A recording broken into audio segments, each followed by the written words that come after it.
pivot back to grade levels this year. So on this one, supporting me is Jennifer White. She is our newest math team member, and she's supporting elementary, and I am back to supporting mostly middle school. So of course, y'all know middle school is my thing. So I'm really happy to be back doing that. And what we are going to do today is review some of the resources that we have. I know if you're a veteran, you may have seen it, you may know where things are, but please, I told Angie, please chime in and share where you've used things, where things have worked for you, because I think we have some teachers on here who would really want to hear that and benefit from it. So you're going to start with a game of Name That Educator. No cheating, no Googling. So you can put in the chat numbers 1 through 4. You can guess whichever ones you want. If you know the name of the character and the movie. And I will say one of the characters does not have a name, so you could just name the movie. He was not named in the movie.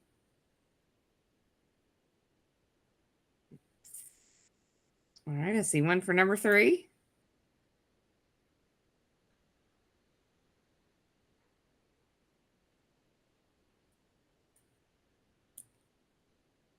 No, it was movie or TV show. Yeah, movie or TV show. Yep, nope. 2 are movies, 2 are TV shows.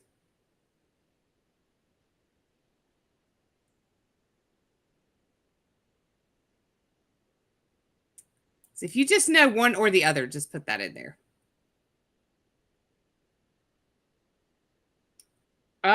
Tim, you got, or no, who put, okay, yeah, and Tim got number 2.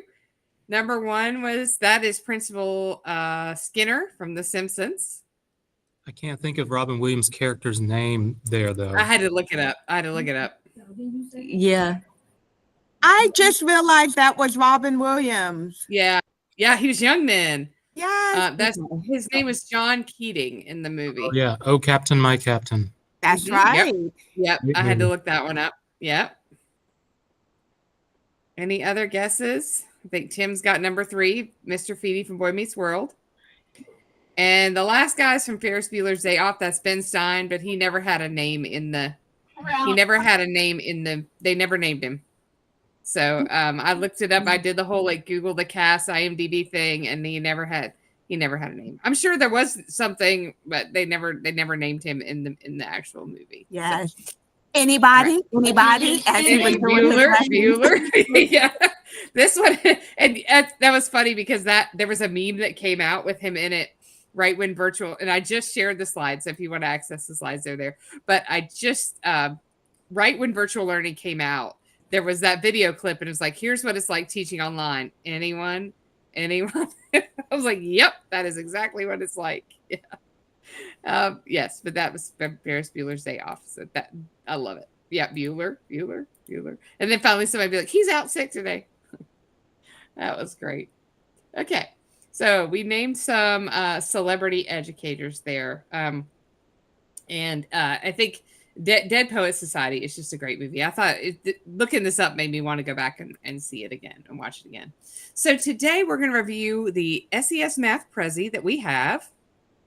We're going to go over the resources in there and how you can use them to support your lessons, whether you're teaching essentials, whether you're ICR, or whether you're doing CA.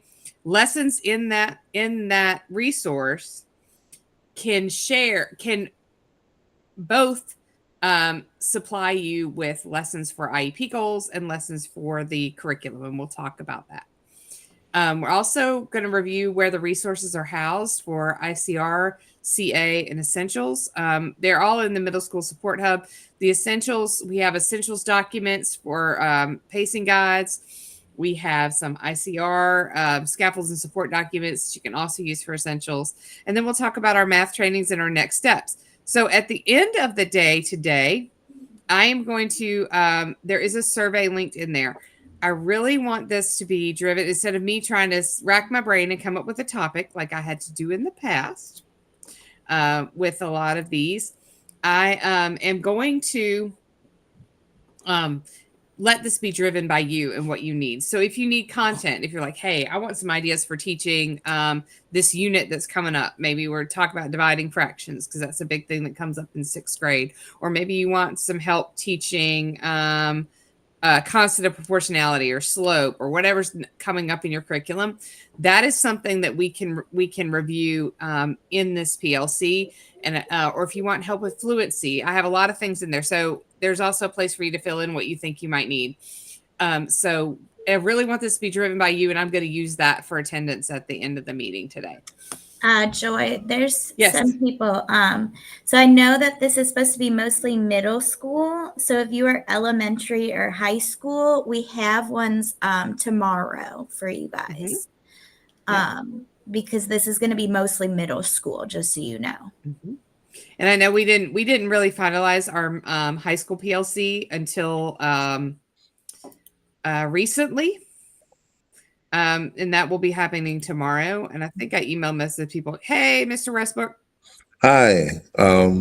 I just heard that high school thing just a few seconds ago. I think I tried to register for one and I couldn't get in there, but okay. We currently do not have a middle school teacher. Oh, so is that you? Well, currently, sort of, kind of, yeah. Okay.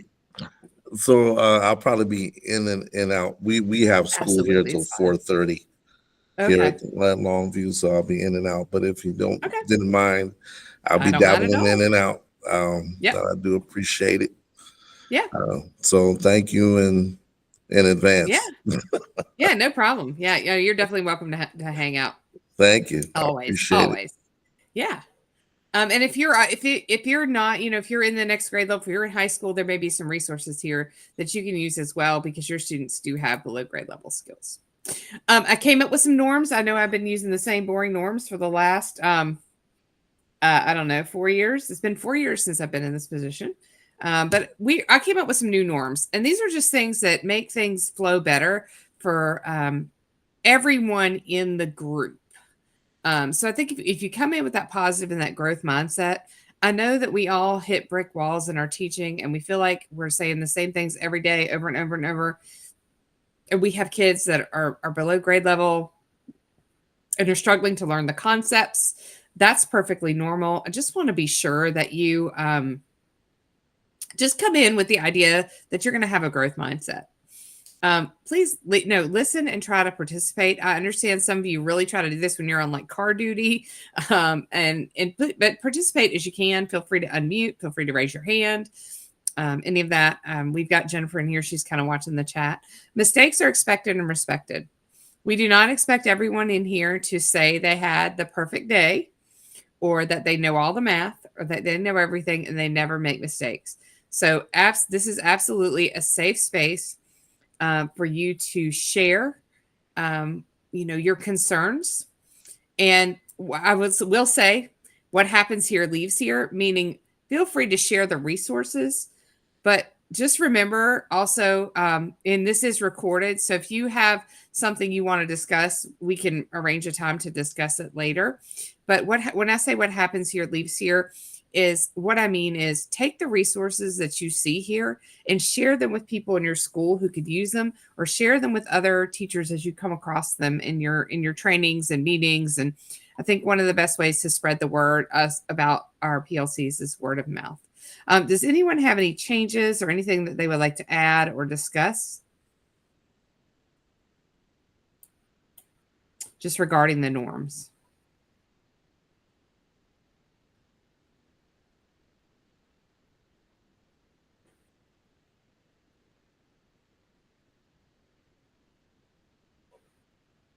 If you don't know me, I'm also really good at wait time, but if nobody has anything to say, that is okay.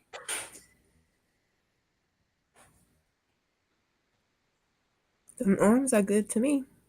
Okay, thank you. Thanks for sharing. Okay, so we all know that in Wake County schools, we have our learning model. You've probably had some PD on our levers.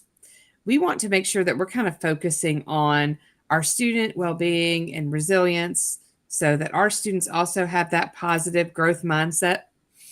And then that our standards driven instruction. Our students are below grade level, but we're accessing, they're often accessing math at a lower grade level. And we want to make sure that we're closing the gap in those standards. And of course, we want those high impact instructional strategies and the standards driven instruction that we know moves our kids along. One of the things that we want to see is growth in our students.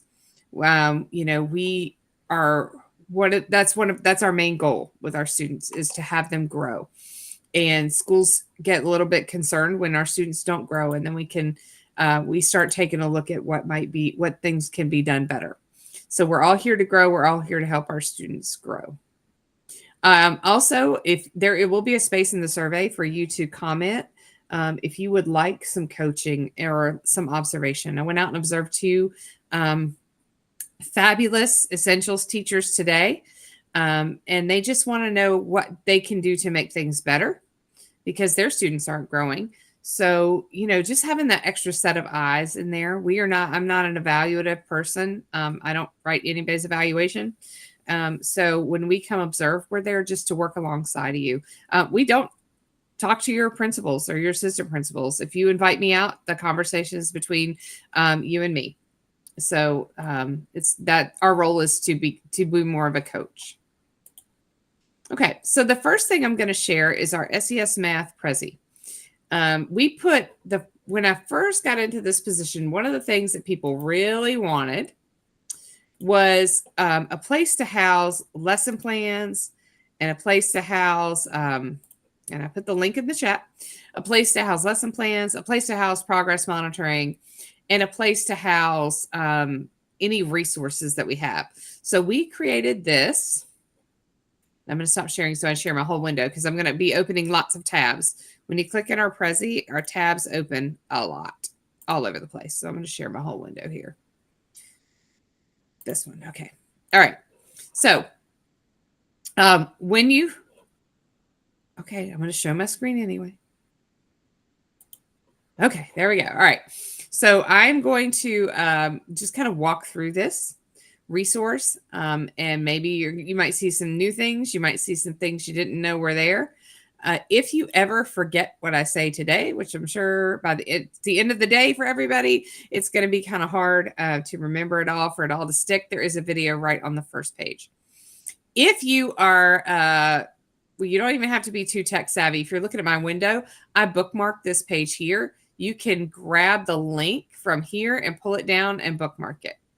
So I've had it bookmarked there. So this came out a little bit more than a year ago after we had to do some talking with senior leadership, some talking with policy about best ways to implement a resource that had some IEP goal ideas and had some instructional and progress monitoring resources in it. So they agreed to let us do that. If we could say, in this resource, you're going to see, in so many words, in this resource, you're going to see IEP goal ideas. And those IEP goal ideas are based off of data that we've seen in STAR assessments and assessments throughout.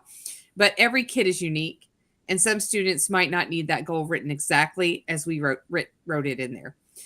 Teachers also, or senior leadership also does not want to see walk into your classroom and you have all 10 kids have the same IEP goal because it's easier for you to teach that way. Okay. That we don't want to see that. Now, if I walk in your class and 8 out of 10 have the same IEP goal, that's perfectly fine. If you can show me the data. So if you can back it up with data, it's pretty common that happens. One of the teachers was speaking from a literacy standpoint. She said, I just found that, my kids were kind of all in the same place. And so she had the data to back that up. So if you have the data to back that up, then that is okay for you to have the same goal. So that all of this here is just want to make sure that our conversations and IEP meetings are data driven and unique to those kids. So over here, we have our professional learning opportunities. I will show you this is also shared here. We unfortunately have had to remove our ECS only section of Foundations of Math, but we do start a brand new Foundations of Math in the fall, and it is a new format not in the fall, in the spring. It's a brand new format, and I'm excited about that. We also have our Math Fluency Frenzy. If you were able to attend last year and get the Fluency kits, they're a wonderful resource, and this year's is online. It's about a half-day training. Understanding SLD in math is really good for intervention. And those of you here who have not completed hands-on equations, you can sign up for that course. It's asynchronous, and I will send you a hands-on equations kit. And we have plenty to give out, so don't worry about that. I do want to mention the only ones of these we can provide subs for is Foundations of Math. And I know a lot of you have heard that there's budget things going on in our district, so we have to be a little bit more aware of our budget. So we can't provide subs for everything, but we have scheduled these on PL days. So if the PL day is a PL day for your calendar and you're able to attend, absolutely attend. If not, if you want to attend on another day, just make sure that you have sub coverage from your principal, from your school, or you have some kind of coverage. You've worked something out there. So those are our professional learning opportunities. Now I'm going to say Prezi does crazy stuff. Okay. It'll go into, it follows no kind of rhythm. So if you ever get lost in the Prezi, you can always hit the home button and that will take you right back here. So you just hover over to the right and hit the home button. Sometimes I hit the back button and it takes me, I don't know where. Okay. All right. So I'm going to go over a couple more resources and then I'm going to get into where the good stuff is. This is instructional practices. These are just videos or documents that we have that are ideas on ways to structure your class. Distributed summarizing is something the district has as part of their PD plan. And I know I heard Dr. Stacey Wilson-Norman talk about that. We have some videos in here. We have resources about fluency. A lot of them lead to videos by Graham Fletcher, but there's a lot of good ideas. These are for you to, and our manipulatives, our rec and recs, hands-on equations. We've got links to videos there. All of these things are things that you can just browse in your own time. This is just a place to house them. So if you are brand new to Wake, you might want to put this on the back burner for a little bit until you have some time or a work day where you're really ready to dive into some things and learn something new. We don't expect you to be masters of all of it. Over here, we have our CMAP resources. We have elementary, middle, and high school. And for the purpose of this PLC, I'm going to go to middle school. Last summer, we worked with academics in creating some scaffolds and support documents. And we were asked to create one for every grade level, every unit of the middle school. So let's go to the ratios one, because that's probably where most teachers are working now. It's going to open a document that shows you the standards that the students need in order to access ratios.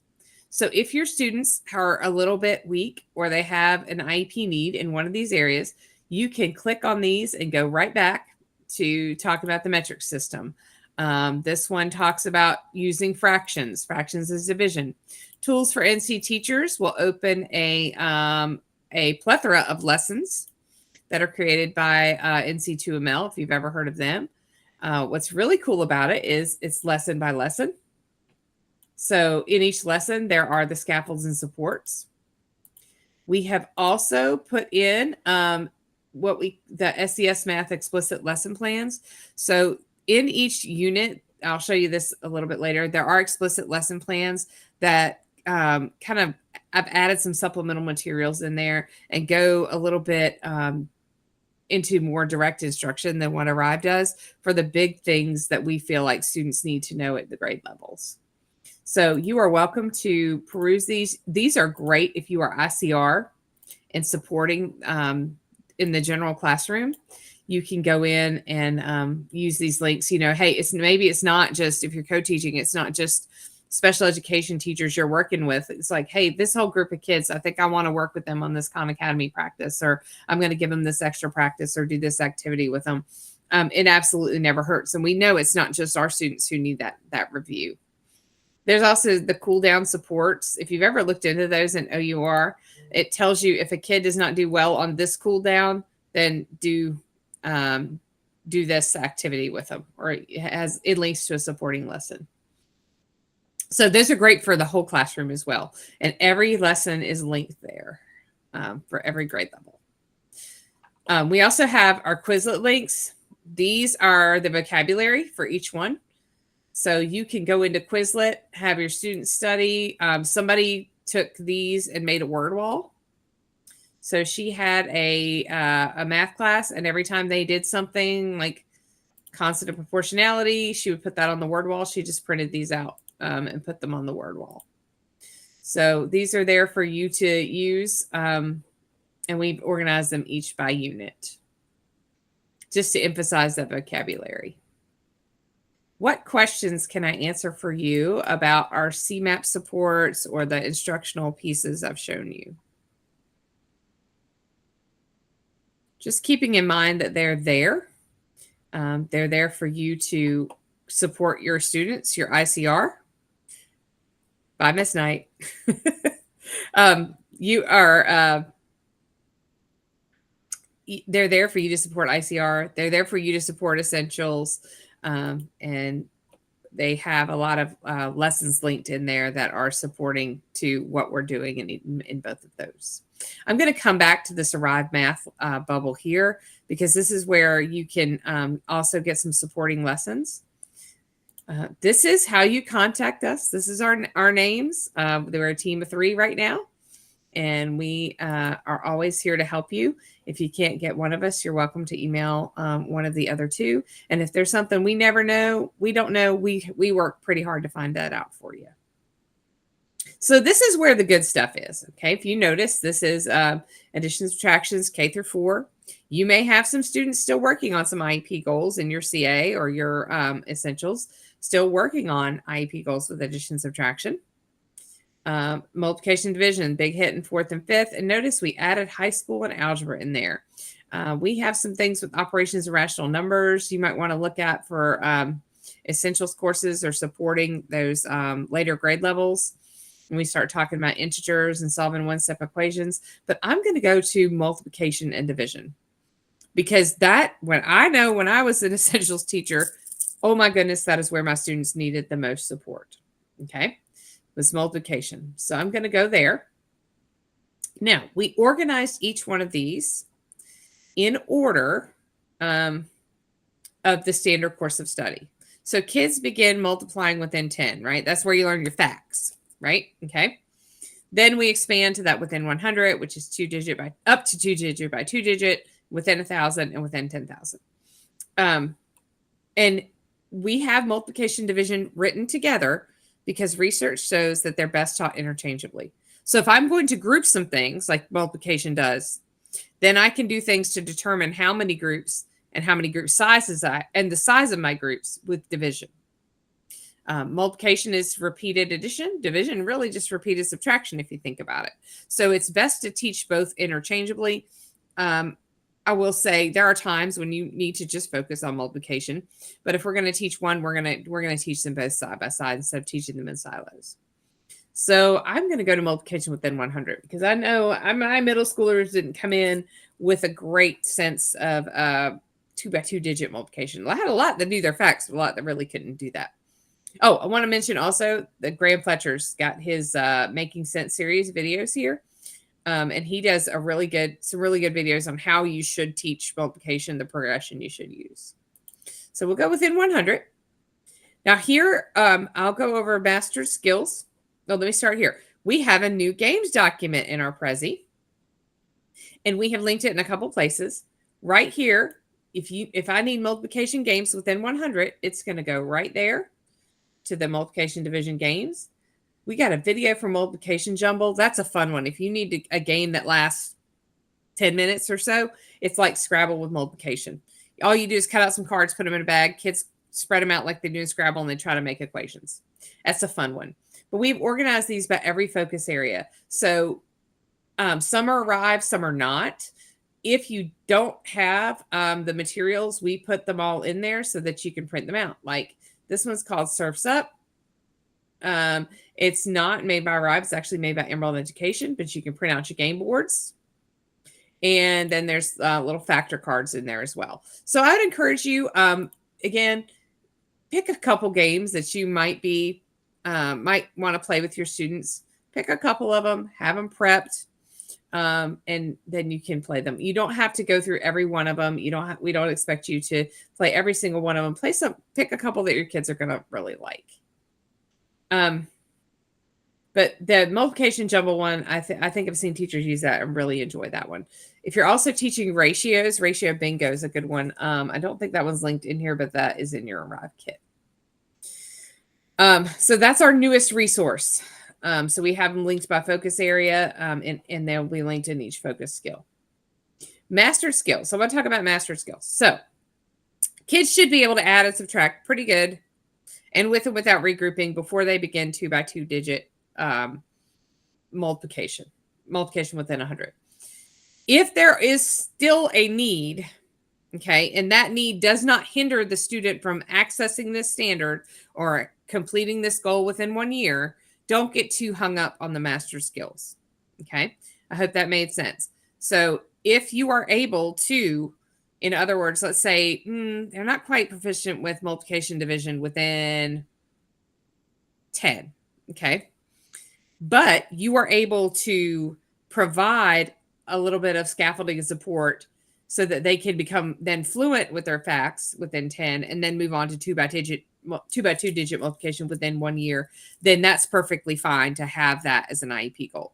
You just want some sense of the master skill that doesn't hinder them from accessing that IEP goal within 1 year. So, I had a good conversation yesterday about using ChatGPT to write IEP goals or Magic School. You can put data in those and they'll give you a pretty good IEP goal, but you know your kids best. You know how certain students learn and what they can do within 1 year. So you know your kids best. Yes, we have great things here and great ways to use data, but ultimately you know how they learn and you know their rate of attainment and what they can do within 1 year. This is the IEP goal. You do not have to write it like we do. We put in there, a lot of people get stuck on that 4 out of 5 trials. All that means is we want consistency. So that just means that I'm not going to be able to get 80% of my problems fluently multiplying and dividing within 100 right in 1 day. And you check the box that I met my goal and we have an addendum and I get a new IEP goal. Okay. That's not what we want there. What we want is consistency. So if you give an IEP probe on multiplying and dividing within 100 for 5 weeks, and I hit it 4 times, then maybe I am ready to move on to an IEP goal. Maybe not just after the day after Halloween or something, I maybe got it wrong, but that's not nothing unusual. I know we don't have to write objectives anymore, but objectives really help to paint the picture. Keep your objectives to about 3 to 4, maybe even 2. You don't need to write that many. We have 4 here, but they really help to paint the picture for people outside who read your IEPs from the outside. We have a lot of people come to our IEP meetings who are not always with the school district. They're not always in education. Some are advocates, our parents. We have parents bring outside members. So this really helps explain that, hey, our goal is working on multiplying and dividing within 100, but I'm going to start with single digit numbers. And I'm going to make sure they're pretty sound in multiplication. So when I first start progress monitoring this IEP goal, you might see some things coming home that look like elementary multiplication. That's okay. All right. So this really kind of helps you paint that picture for the parents or anyone that asks questions about it. Then we're going to move into dividing. Then we're going to start with our double digits and multiplying, 1 digit by 2 digit. Then we're going to move on to double digits. So I hope that makes sense to for you. Does anyone have any questions up until now? And then I'm going to get into our instructional resources. So if you have this link, you are free to click along with me or start exploring for yourself. there's absolutely nothing wrong with asking questions of us. I answered one today, actually. Hey, I forgot how to find this in the Prezi. I know you came to my school and showed it, but it was early in the morning and I forgot. That is okay. I'll hop on a Google Meet with you for 5 minutes and show you. I don't mind. I'll send you a video, anything like that. So nothing is too big or too small to ask us. Any other questions about IEP goals? If you have not, or your school PLC, or you have not had some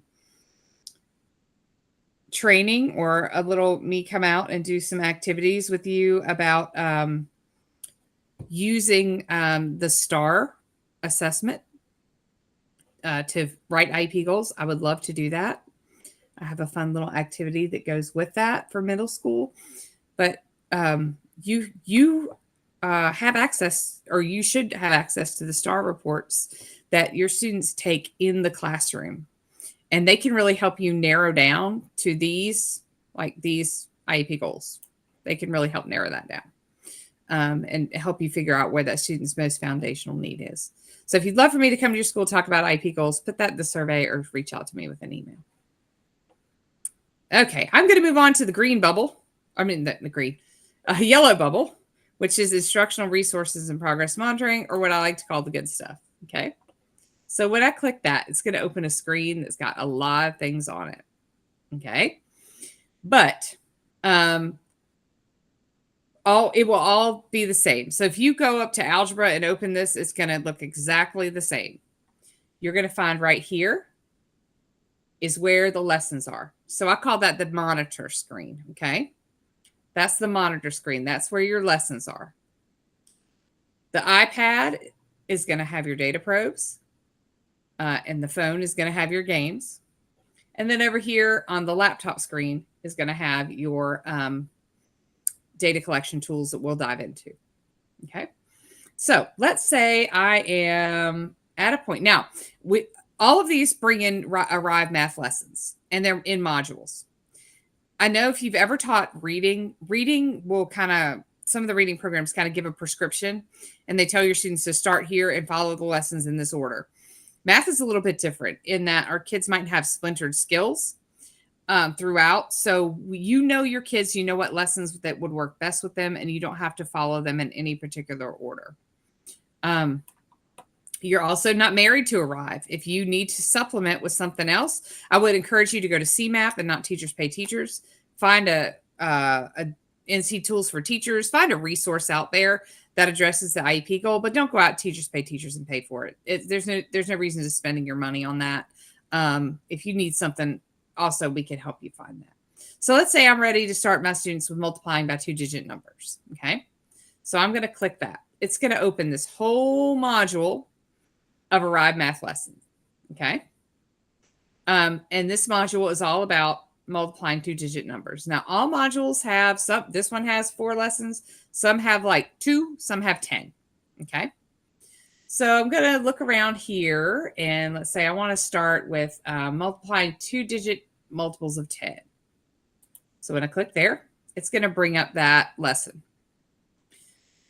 The Arrive lessons are great. They're great for you. They're great for IAs working with small groups, and they're great for subs. The words you say are in blue, and what the kids might say is in red, or the answer we're trying to get from the students is in red. They also give you ideas of some problems you might want to write down. They can also be used again if I want to scratch out 30 and 70 and use different numbers the next day. Maybe I want to use 60 and 40. They're telling you here to use base 10 blocks. If you have a big purple box at your school that's the Arrive Math Kit, in it, there in the bottom drawer, there's some yellow base 10 blocks. You have access to those. And then there's some multiplication flashcards, I think, that are also, I think there's some cards in your Arrive Math Kit. I'm not sure if they're in there or if they're something that you have to have outside of it, but they didn't link that in there with the lesson. But if you need math multiplication flashcards, I can show you a flashcard maker. Don't worry about that too much. But let's say I feel like my kids are a little bit above this lesson. So I'm just going to click right here and go back to the module. It's going to take me right back there. Okay. So let's say maybe I want to introduce partial products to kids. So I can click this lesson, see what it's like. Okay. It's asking me to get some counters. Again, they're in your Arrive Math Kit. Your school should have some. A lot of schools have those yellow and red chips for integers. You can use those. If there is a black line master that's needed, it's right after it. So there's a 2-digit number chart right there for your students to use. You can also, and again, the lesson's the same way. What the teacher says is in blue. What kids might say is in red. So if you feel like this is a good lesson, you can print these out. You have access to print these, make copies, put them in your own Google Drive. If you know how to edit, you can edit the lessons, but you have access to all of these. Download them, whatever you want to. If you ever find a broken link, just let us know. We'll fix it. We have a lot of links in this, but that is how you will use one of the Arrive Math modules. And I'm going to give you a few minutes after I'm done talking to look around and ask any questions. Okay, so don't get too overwhelmed. So when I go back here, and I'm ready to collect some data on that IEP goal, I'm going to click Data Probes. Okay. This opens all of the multiplication data probes that we have. This kid was working, what we were talking about, these students were working with within 100. There are in order, and maybe I need to put numbers in them. I can do that. In order of the objectives, there are probes. And I put about 14 in each, or we put about 14 in each folder.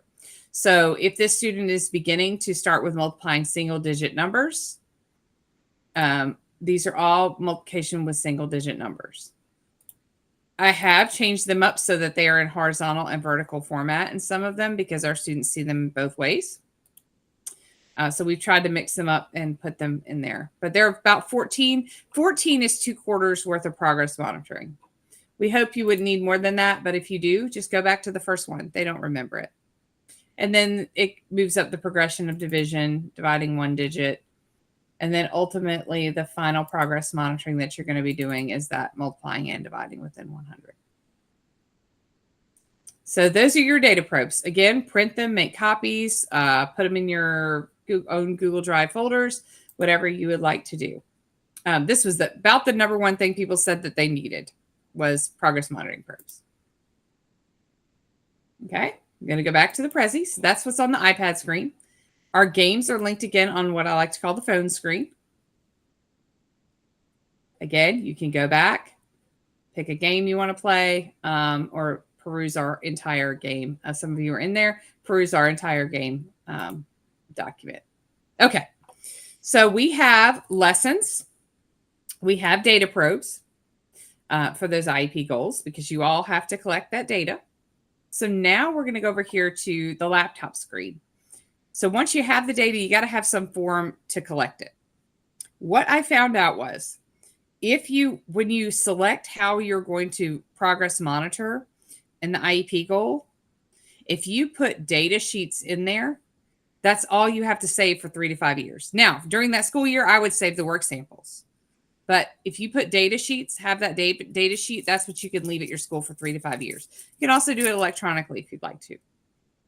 We have put all of our data collection tools that we have found.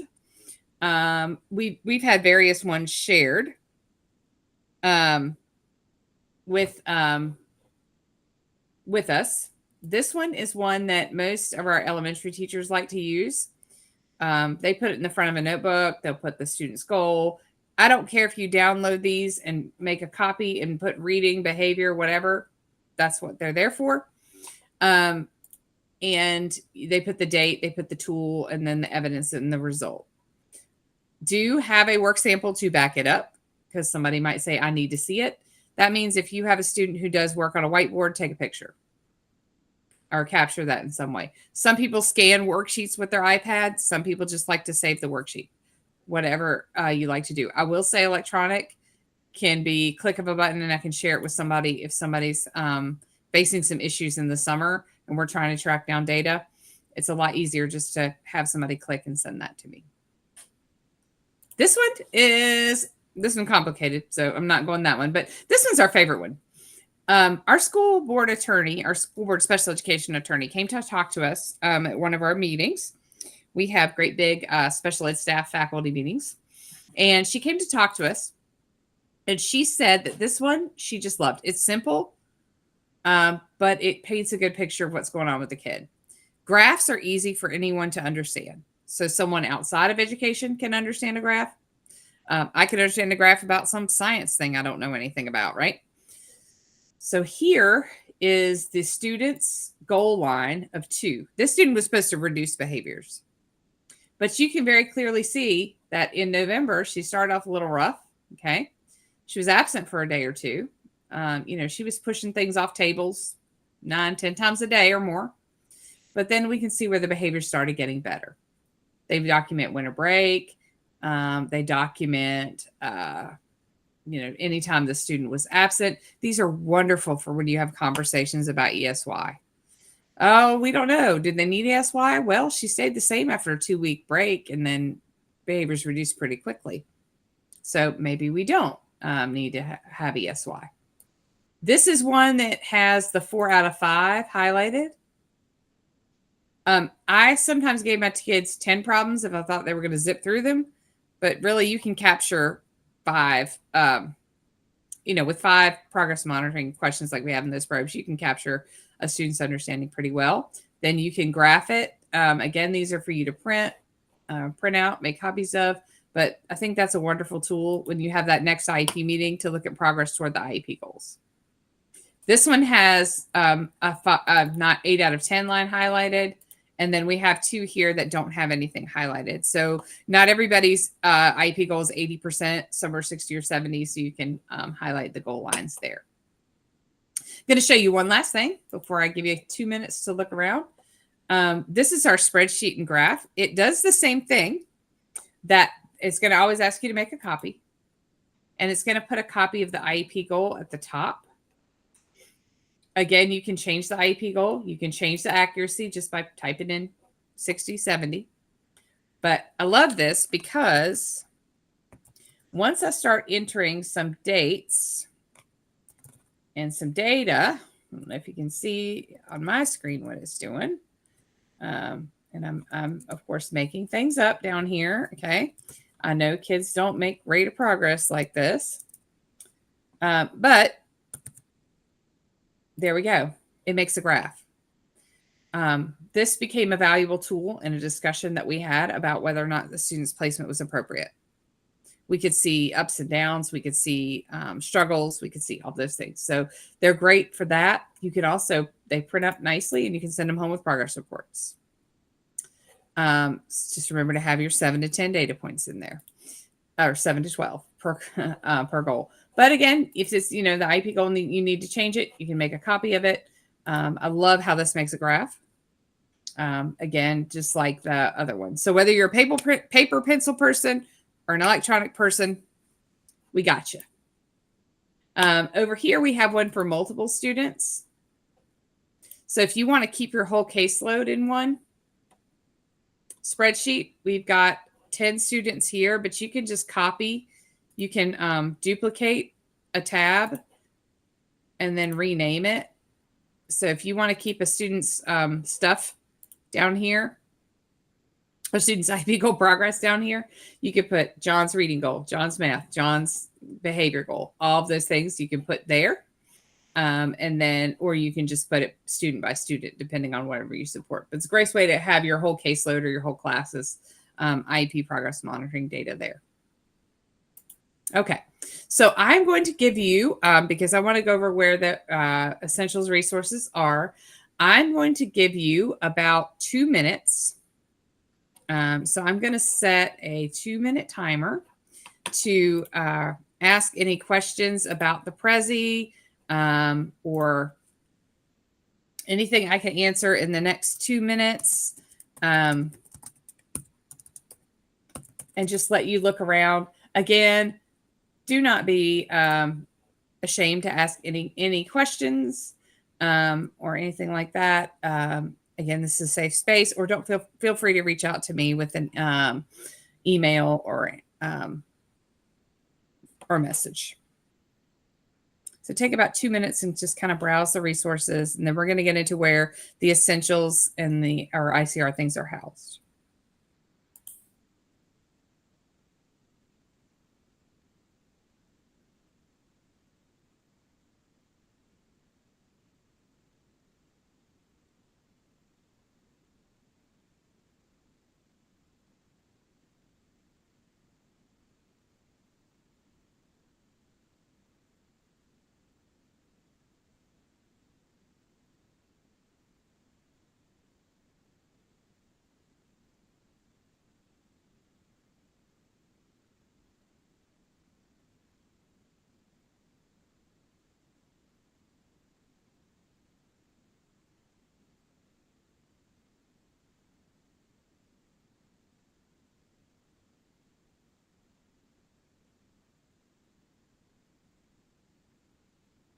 Okay, we have about 40 seconds left, and I don't see any questions.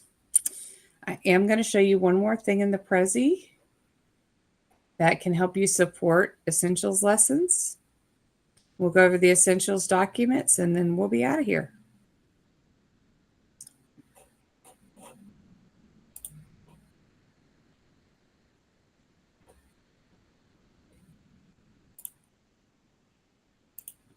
And if any of our veteran teachers on here want to share how they've used our Prezi or our games, feel free to chime in and share right now. This would be a great time to do that. I'm not going to let that timer go off and make noise.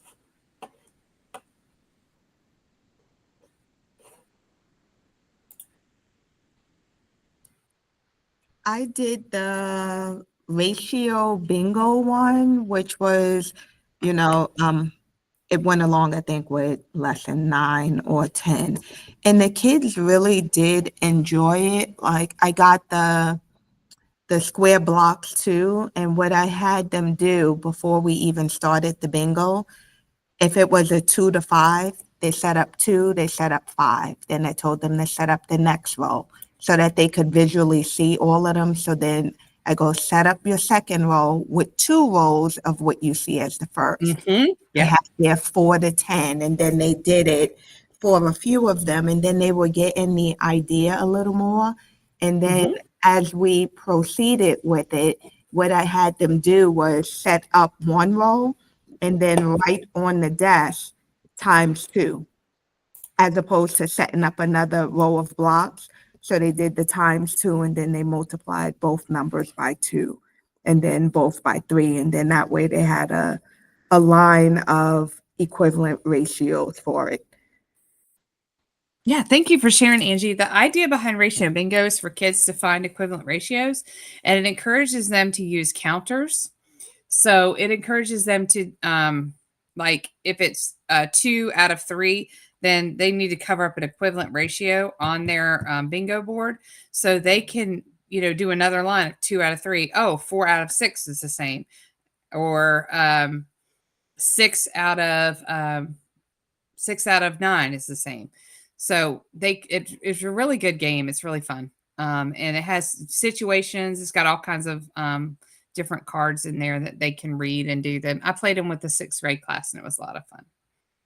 So I'm going to get into one more thing before I get into the essentials or ICR resources. So let's say you are in an essentials teacher and you want something that supports the content.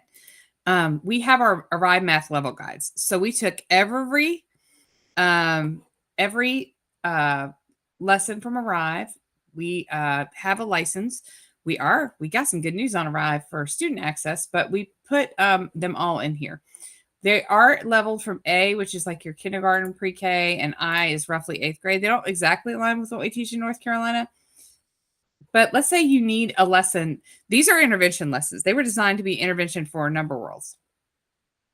So let's say you do need some a lesson maybe supporting ratios.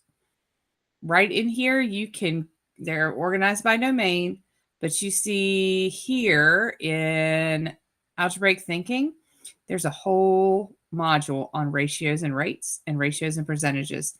And these lessons are simple and break the concepts down into this 15 to 20 minute intervention lessons. And y'all know that's about all the time you have your kids for, right? I mean, if you really capture their attention, it's 15 minutes if you're lucky, right? So I'll scroll down the one. Unfortunately, these are not hyperlinked because we just downloaded them from the Arrive.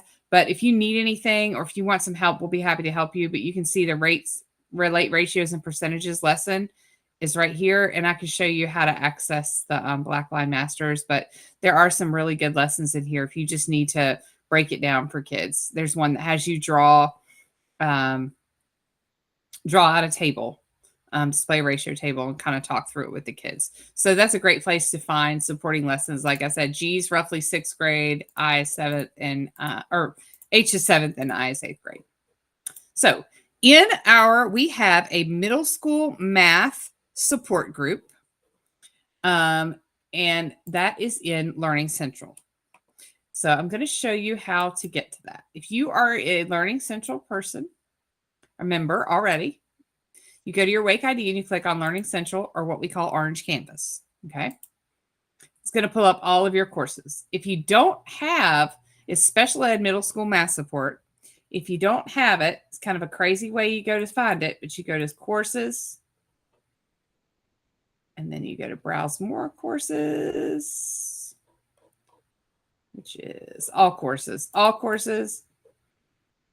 browse more courses, and then you type in special ed middle school math, and you should be able to find it and join us. Some of you, if you've already emailed me, I may have already gone ahead and added you to that course. So I'm going to go back and click on that course. And it's going to take you right to this website of our middle school math support. So in here is where we have our essentials pacing guides. Your general ed pacing guides are in here, but the essentials pacing guides are in here as well. Okay. Going to go to 6th grade, and it's going to open the pacing guide for me. Now, if you notice, we do not recommend essentials start with Unit 1. Why? This little table pops up and it shows me Unit 1 is all about geometry. That's only 12 to 16% of the 6th grade EOG. So we start with ratios. 7th grade, same thing. 8th grade, we got to pack it all in because it's pretty evenly distributed. But if you notice, look at the percentage on the EOG that's ratio and proportional relationships, and then the number system. So when we pull up our first unit, you will be able to see the open up lessons there. I saw a teacher do a wonderful job of scaffolding open up lessons. If you want support with that, we can support you with that.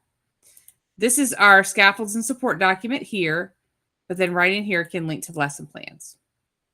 So you can find the lesson plans in this pacing guide, or if you go back here to this site, you return to main menu, there's our scaffolds and support documents. And then we do have links to our lesson plans as well. So I'm going to show you a 7th grade lesson plan, just because I've been hung up on 6th for a minute. So there are the lesson plans organized by unit for 7th grade. So here we have Unit 2, which is the first one we recommend you start with. If there are any additional resources, I've linked them, but I've also put them in here. So they're things if you want to look at, you can go in there and look at them. A lot of Arrive lessons. But what we've done is I've highlighted or lifted out of these. If your students are struggling with this unit and you don't think in those 40 some days or 20 some days you can get to anything else, these are the most important lessons. These are the most foundational lessons, things that we really need the kids to know before they move on. So we have this equivalent ratio lesson. One of these things is not like the other. When I click on it, I've made this into an explicit instruction learning plan. So our vocabulary is linked there. The OUR stuff's linked there. Any of the resources are linked in here as well. But explicit instruction is really something we're trying to look at as it's a high leverage practice that actually has a really, really good rate of being successful with kids. It has a high effect size, is what I should say, high effect size. It's basically I do, we do, y'all do it together, and then you do. But it doesn't mean it has to be boring. Okay, it doesn't mean you can't play a game or something in there. It just means that, it's explicit instruction that our kids need. So we kind of open with a number talk and talk about the double number line here. I did put, if you need to go back to the unit grade 6 lesson, you can go back to it there about ratios. And then just putting in here, you can present from the slides that are linked there and just kind of have that conversation with kids. This does not all have to happen in one day. You can do this over 2 or 3 days if you need to. And then we offer the cool downs. There's some extra Desmos practice. Again, you don't have to use Desmos. I've got a link to some worksheets for ratios as well that you might want to use with your kids if they need extra practice. So if we do have, as you go on through our lesson plan documents, we do have the OUR lessons put in there with some suggested modifications. There's another explicit instruction lesson plan, but these are lesson plan documents. Again, it's really hard. A lot of people say, what can you help me modify, or can you modify these lesson plans? Your kids, but I'm happy to work alongside you in modifying some lesson plans and helping you figure out what's going to work best for your students. So within here, also, we have our additional resources. So I'll link the Prezi, I'll link some Open Up stuff, the K through 12 math site, which is a Google site that was created during COVID to help parents with their kids and helping them with math. And we have our Wake County resources, which are basically our CMAP resources there as well. So if you'd like to take a look at the middle school curriculum map or their resources, that's where those links will take you. So if you are already not a member, you please join. If you can't figure that out, just send me an email and I'll add you to the course. But that's where we house everything. That's also where I'll announce this PLC and the happenings. And then we have, again, suggested ways to structure your class depending on the time that you have. There's some ways to structure CA, ways to structure ICR, or essentials as well. So I know today, it is 4:28, was not the most exciting. And I know, and there's, again, our trainings. But I do want you to fill this out for me. So it's going to be your exit ticket. And it doesn't take long. And it's just going to be the way that we do attendance and the way that we kind of get an idea of where to go next. If there is some, couple topics that come up that, we need to make a decision about, I'll send that back out to you again. But please let me know. I'm also going to share this with people who couldn't attend today. Please let me know where you want to go next. What would you like to see? Because again, this was created for you, and we want the topics to be created by you, specific to what you need. So take a moment, fill the survey out, and we meet again on October 30th? No, 29th. We meet again October 29th. Now that sounds like it's far away, but it's not. We're giving track for